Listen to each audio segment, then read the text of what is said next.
I would like to open the first session, Precision Medicine and Cholangiocarcinoma. My name is Dr. Rachna Shroff. I'm at the University of Arizona Cancer Center. And as I think Dr. Knox alluded to earlier, that is our goal, precision medicine. Every individual patient has an individualized and tailored therapy. So we have some fantastic speakers who will be speaking to us in this area. The first one is going to actually be a webcast because of, I would presume, weather issues. Christopher Austin is the director of the National Center for Advancing Translational Sciences at the National Institutes of Health. He earned his MD from Harvard Medical School, completed clinical training at Massachusetts General Hospital, and conducted research under a genetics fellowship at Harvard. He will be speaking to us on negotiating barriers to translation in the era of precision oncology. I'd also like to kindly remind all of our speakers, as I've been tasked, to make sure that we stay on time, please. Thank you. All right, this is Chris Austin. Thank you for having me. And actually the reason I can't be with you is actually, it is snowing here, but actually the reason had to do with the partial shutdown that just ended last week. So that messed up all our travel. So I'm sorry I can't be with you. You should know, and actually I was asked to tell you that I just came from a meeting with the NCI director, Ned Sharpless, and I told him I was going to present to you, and he was very excited and wanted me to send you his best wishes, and told me that he had been trying to get together with you all in the foundation for some time, and he was sorry that his schedule had just been such a mess, but he looks forward to that. He's very interested in the work that you're doing and interested in cholangio and in hepatobiliary cancers in general. So thought that was a timely greeting to bring you. What I'm going to tell you actually has very little to do with cancer or even precisely precision oncology in cholangiocarcinoma. Rather, what I was asked to do is give you a view of the translational barriers that, in a way, I'm glad to hear that you are beginning to surmount. And I'm going to try to give you a sense of not only the opportunities here, but what the excitement is. And it's a little different world, and to tell you that you have people out here who are here to help you. So don't try to do this on your own.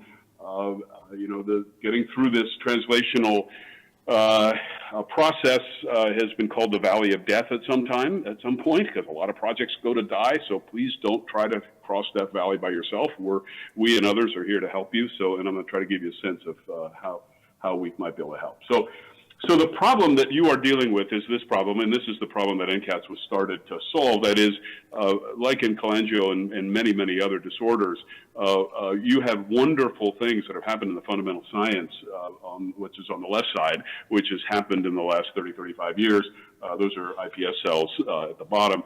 But what's on the right side is a relative lack of change, certainly no equivalent change in clinical care. So the fundamental observation is that there has become an increasing mismatch between what we know on the left side and what we can do to help patients on the right side. And to the degree that what's on the right side is dependent on what's on the left side, that is a curious observation. The reason for this is what NCATS and translational science are trying to help solve.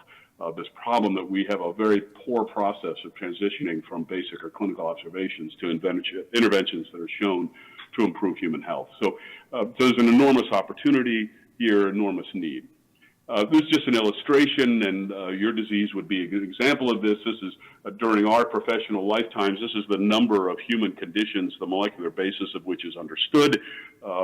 Back when I was in training 30, 35 years ago, the number of molecularly defined diseases was in the dozen range. Now it's well over 6,000. So we have a tremendous knowledge base that we simply did not have and have never had in the history of science or medicine before. The problem with this is, of course, that from a patient perspective, there's only about 500 of these that have any approved therapy at all.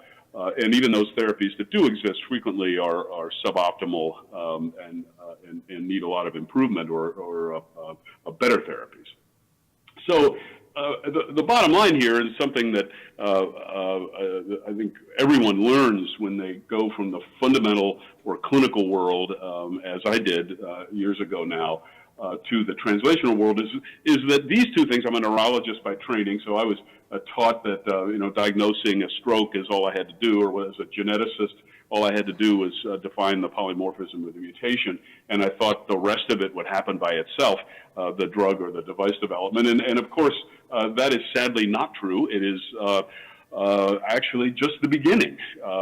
Those discoveries are just the beginning. They are at the base of the mountain that one must climb to get to a drug or a device here. But and even then, of course, this does not equal this. So simply because there are drugs or devices available doesn't mean that the patients will be identified who need them and can get access to them. So these two inequalities are the translational problem, and I think you're confronting that head on now. So what does NCATS do?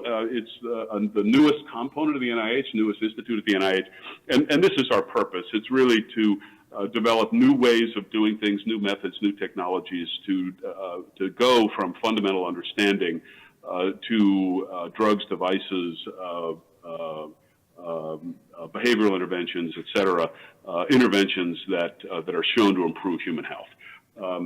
And so I often have to talk about what translation is. It's a sort of an unfortunate term that has lots of other meanings, but we're kind of stuck with it.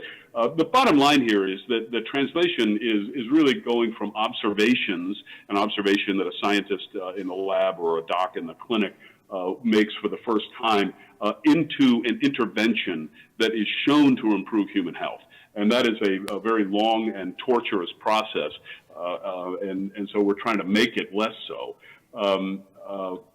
And translational science, then, is the field of investigation. This is what NCATS is focused on. It's the field of investigation that seeks to understand what the general principles are by which this process happens, with the premise that if we understand those general principles, just like any other area of science, this area of endeavor will go from being a trial and error empirical process to a predictive science, and therefore better, faster, cheaper. And so that's what we're up to, and we'd love for you to be part of that. So our view here, this comes well after the last speaker's talk, and thank you again for that perspective. You notice in our translational science spectrum, the patient is right in the middle. We're quite intentional about this. In every project we do, we try to involve the patients or the folks who are going to benefit from what we're doing in the work that we do. NCATS does not do any basic research. We're the only institute that does it. It's not that we don't like basic research. As you heard, I'm a basic researcher by training. But what we do is everything else, the preclinical research, clinical implementation research, public health research, to get those basic research and discoveries to patients who need them. And I'm just going to run through a few examples of how we do this, and I want you to know about these things because these are all collaborative resources that are available to you. The NCI has amazing resources, and you know about those, at least some of them. But we're here too. We are disease agnostic, so we work on every disease you can imagine. The plurality of the diseases that we work on are cancer, because that's one of the major untreated or unoptimally treated causes of morbidity and mortality. So the biggest part of this program is what you might think of as a cognate to the Cancer Center programs, but it's actually about double the size. The Clinical and Translational Science Award program is a collaborative network of about 57 academic medical institutions that collaborate locally and regionally and nationally to improve the process by which discoveries move through the clinical testing and implementation phases, and does a lot of training as well. And in each of these, I put not only who the person is at NCATS who runs this, but what their email address is, and we love to hear from people. Every project that NCATS does is a collaboration with somebody. So we don't start projects unless people bring them to us. So we want to hear from you. So that's why I gave you the email addresses. One of the things that I thought you might be interested in, that again will complement some of the things that the NCI is doing, is a trial innovation network that we set up based on the CTSA program. It's a national platform for clinical trials and clinical studies that's focused on operational innovation and operational excellence, new approaches to conducting clinical trials, including novel study designs, novel recruitment and retention technologies and approaches, and operational excellence. You know, it's a sad fact that most clinical trials, at least the ones funded by the NIH, do not tend to finish on time and on budget. And that doesn't help anybody. It doesn't help patients. It doesn't help investigators. It doesn't help medicine moving forward. In our opinion, this is a completely solvable problem, but it does require all of us working together to do it.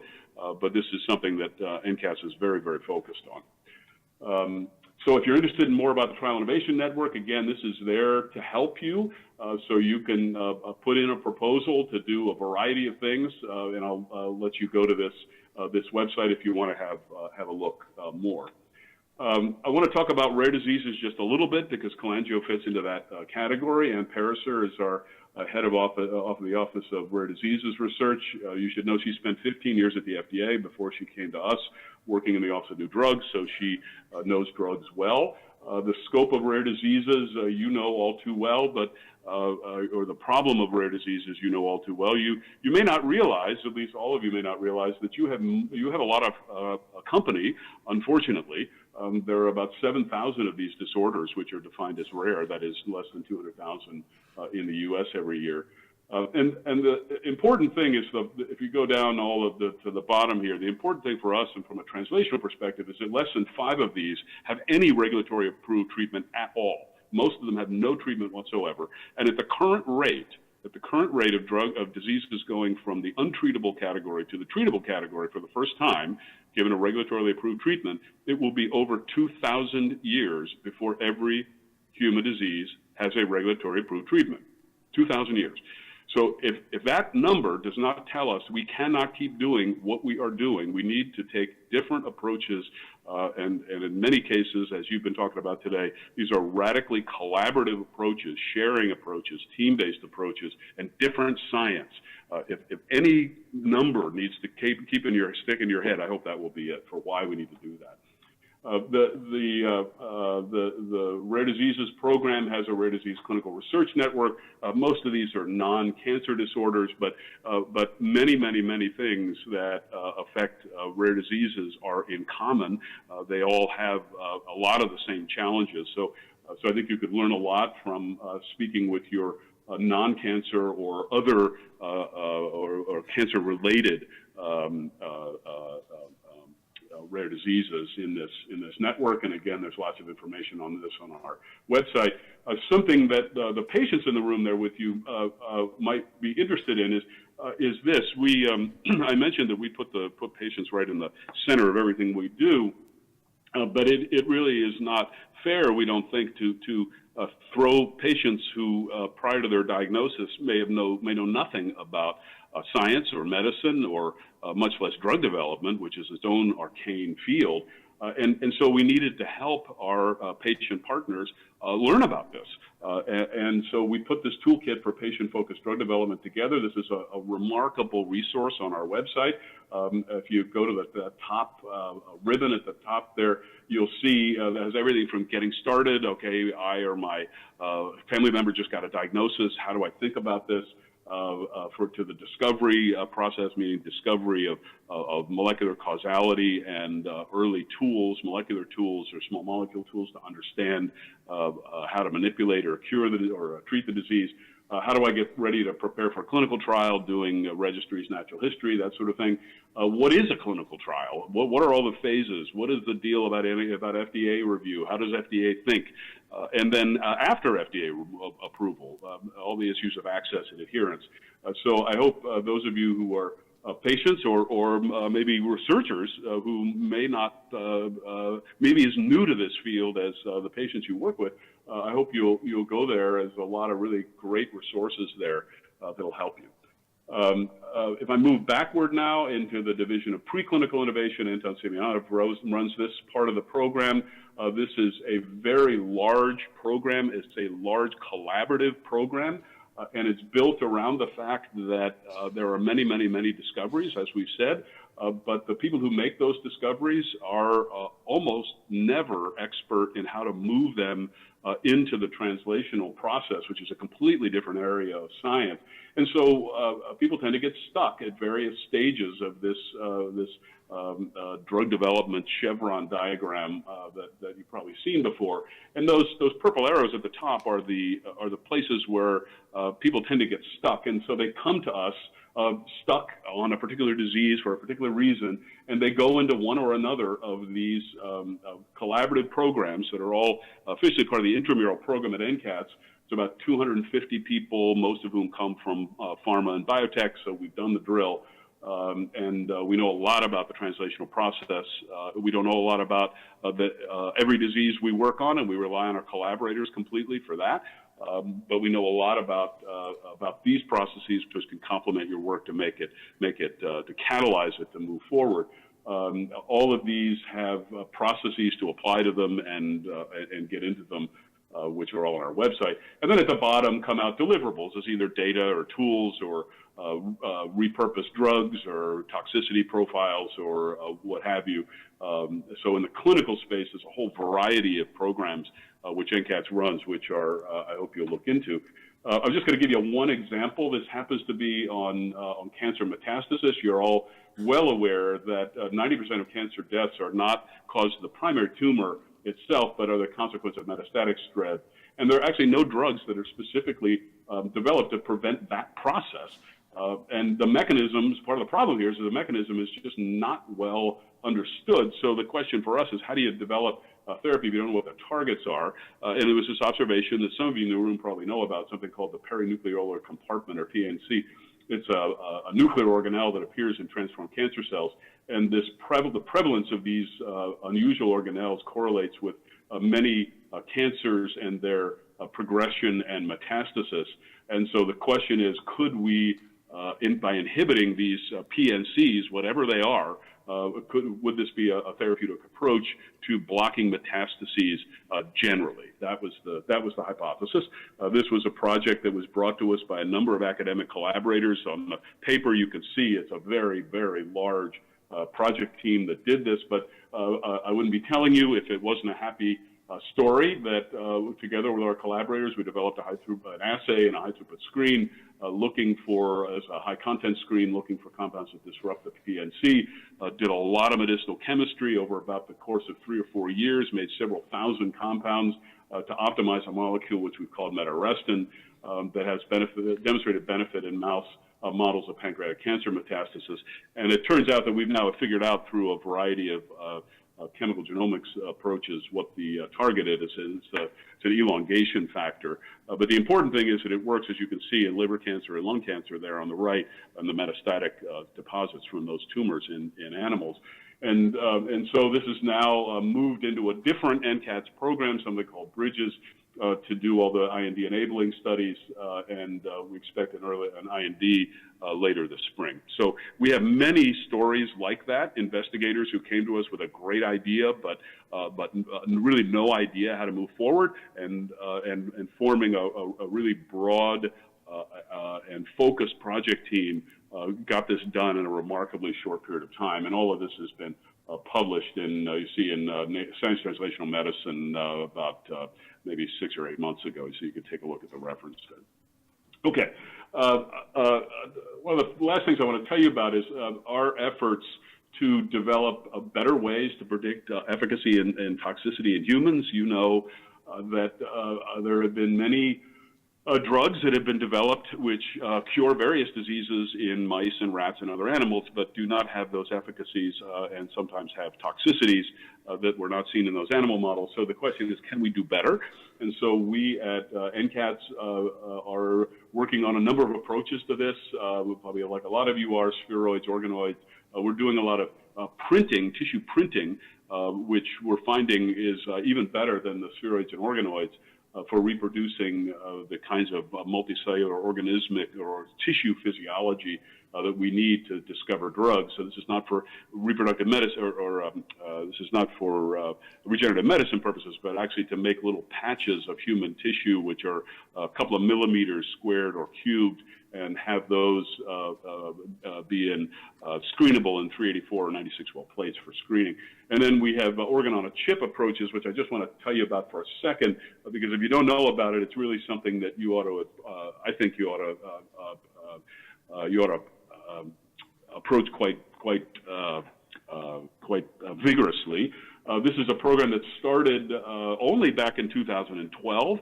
The idea was, could we use advances in stem cell technology, tissue printing, cell sensors, microfluidics, and imaging to create microfluidic platforms which represent the structure and function of human organs and disease, and use those to identify, screen for, identify, and test preclinically novel drugs for efficacy and safety before they go into people, instead of the animal models we've conventionally been using for all the reasons that I told you about before. This program has moved at light speed.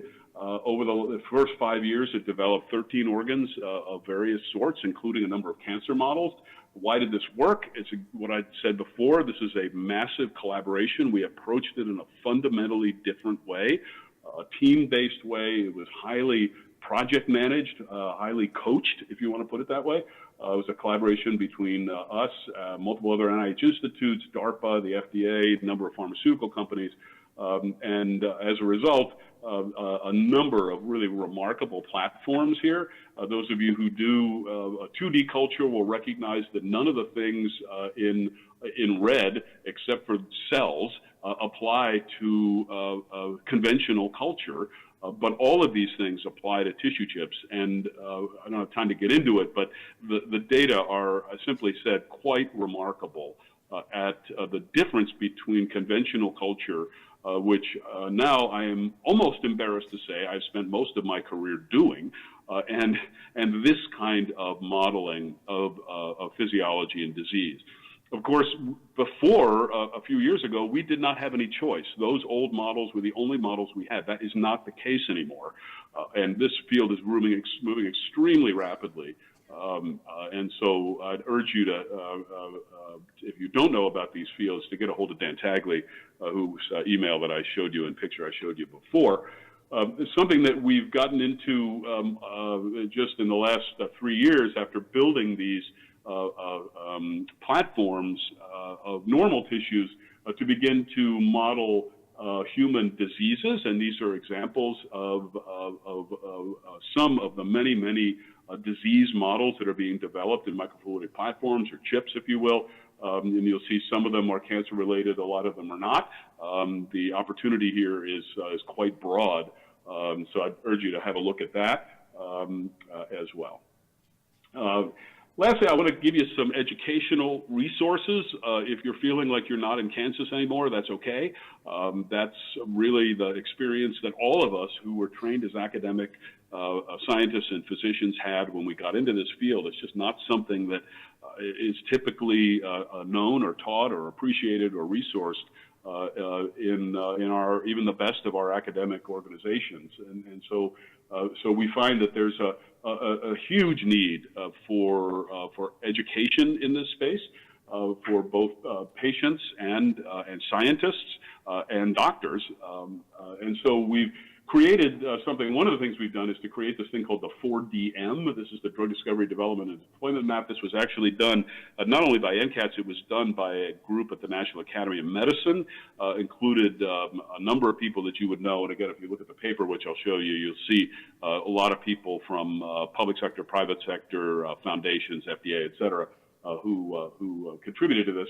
The idea is that the chevron diagram that I showed you before, which I use and probably everybody else uses, is actually wrong. It's actually heartbreakingly wrong. This idea that there is a pipeline of therapies that can go from the beginning to the end unchanged, because that's what a pipe is, goes in the beginning, comes out at the end unchanged, and the progress is only dependent on the diameter of the pipe. Wouldn't it be nice if that's what drug discovery was actually like? There would be no more diseases. Unfortunately, it is not that. So we decided what we had to do was to create some terms and a map which actually showed people what it takes to do this. So we turned this into this. So this is what it actually takes to go from a fundamental discovery up in the upper left corner to a therapy which has gotten to patients at the bottom. And every one of these steps can take several years, can cost anywhere from hundreds of thousands to millions of dollars, and can fail 50 to 90% of the time. So NCATS is working very hard to simplify this process. It's a systems engineering problem, but this is the state of the art right now. And so as you get into this space, you need to do it with your eyes wide open and not be surprised. It really is not as bad, now that I've told you it's bad, it's not as bad as it looks.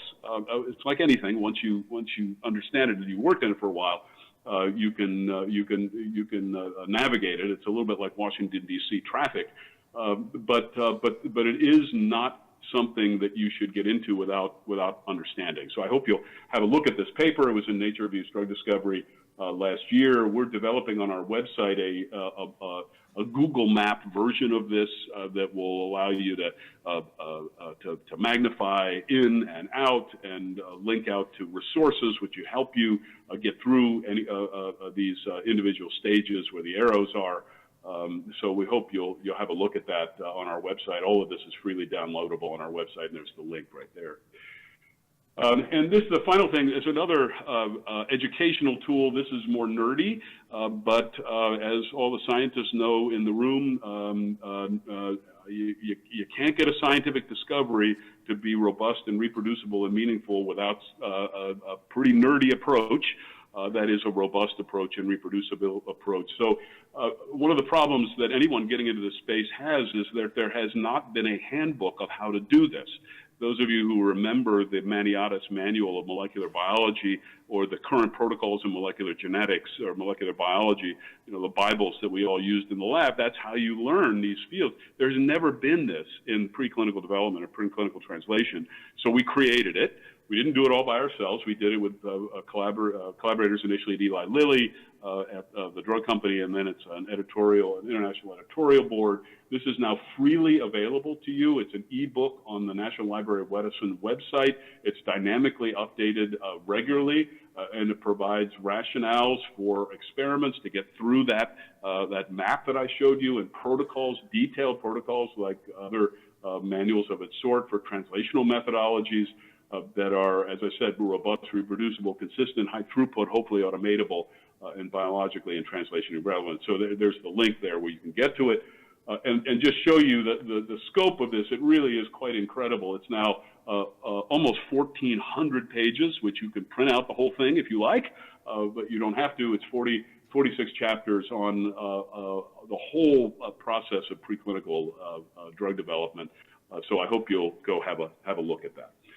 So that's all I have for you this morning. There are a lot of resources that are available to you, both educational and scientific and medical and clinical.